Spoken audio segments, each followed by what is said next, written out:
And slippery Starmer today outlined his reckless plot to stop the boats that will see Britain forced to take in up to 120,000 more migrants under EU orders. Here's his bumbling response when quizzed by The Sun's Harry Cole earlier. Watch. Are you ruling out joining an EU-wide burden sharing scheme then today? Well, look, I think there needs to be a returns agreement. That will have to be negotiated. In opposition, I'm not in a position to negotiate that. If we were joining a burden sharing scheme, we'd represent about just over 1 in 10 of the EU population. So would you be willing to take that 13% number as our share of the EU asylum seekers? This number is a nonsense number. It's come from the EU Commission. I know where it's come from. That led to a hapless, to a brilliant response, from Penny Mordaunt, who compared Starmer to the hapless Beach Ken from the Barbie movie. Look. Because I think the Labour leader is Beach Ken. Beach Ken stands for nothing, on shifting sands, in his flip-flops, staring out to sea, doing nothing constructive to stop small boats or grow the economy. And when we examine his weak record on union demands, on border control, on protecting the public and stopping small boats, we discover that, like Beach Ken, he has zero balls. Now look, very good line that, Kelvin. Very good line. Not that the Tories have anything to crow about when it comes to stopping the boats. However, Starmer's plan is a joke because it's going to mean committing to taking 120,000 migrants from the EU every single year. Right, so why did this country vote for Brexit? Because we wanted to control our borders. The Tories have failed lamentably.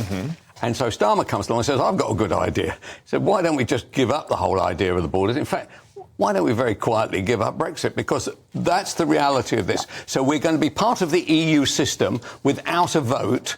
And actually they're saying you either do it that way or we allow every single migrant to sweep their way across Europe and come across the Channel. So I honestly want... So for the first time ever, I think he's been very footsure, Starmer. He's now dropped a clanger. He's now, every time he gets asked a question by a Harry Cole figure or anybody else, I'm afraid on migration, he is going to be in trouble. So the Tories should pile in on that and grab some boats themselves. Well, you say any time he's asked. Actually, Kelvin, a lot of the media today completely swallowed the Starmer narrative. He wasn't asked a word about how many migrants we'd have to take on Good Morning Britain on Woke ITV, and wasn't asked a question about it on Times Radio either. So good on Harry Cole. You want to be careful about that. For asking those the questions. idea that you're listening to Times Radio indicates you are sitting around too often. You must be the ladies and gentlemen watching this, right? You have now met the Times Radio listener. I always wondered who it was. I was obviously watching the brilliant Beverly and Andrew on GB News, but I caught up with the interview after because he only did a couple of key interviews. But look, I want to move on to this talk of cancel culture, Kelvin, because the comedian Richard Ayoade and the chat show host Jonathan Ross, they have been hounded all day long. So what's their crime? What's their crime? All they have done is endorse the upcoming book. Is going to be absolutely brilliant, by the way, by the Father Ted writer Graham Linehan, who himself was cancelled, of course, for speaking up on the. So his career was basically. There it is, tough crowd. It's going to be a great book. Yeah. There are the two endorsements. So his career has been destroyed, totally destroyed, right? Which is an absolute shocker. Where you have to admire these two, the prominent figures in show business, they have to be asked whether their complimentary endorsements can appear on the front cover. They're asked by the publishers.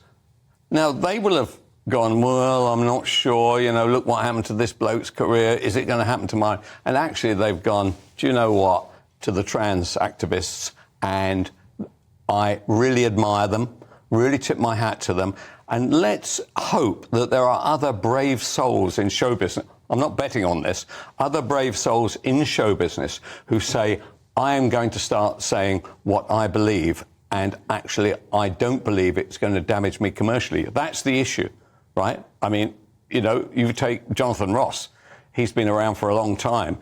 It's quite clear in show business, you make one mistake with the trans activists out there, you can be destroyed. Are we now seeing a pushback? I massively hope so. We need it.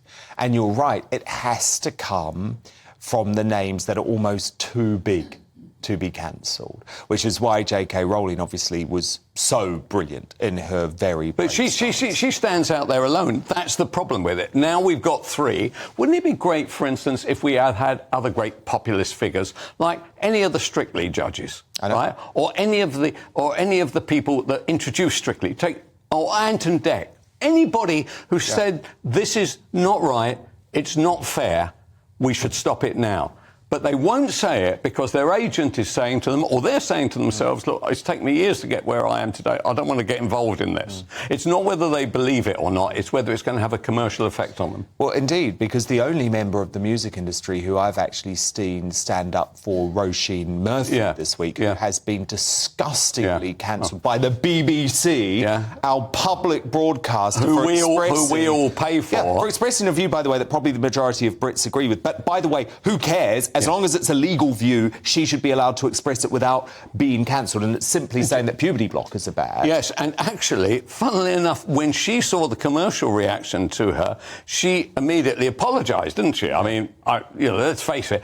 And they said, that's not good enough. We want to grind you into the ground. They want to destroy are vile people. The irony is, of course, is that she's about to have the biggest hit album of her career because the public are backing her. But in terms of the industry, the only person who is where will her music be played now? Then I presume will it be played on the BBC? It's not being played on the BBC now. No. So will it be played in the commercial world? I would be very surprised. So isn't that a bizarre? So the people, the consumer.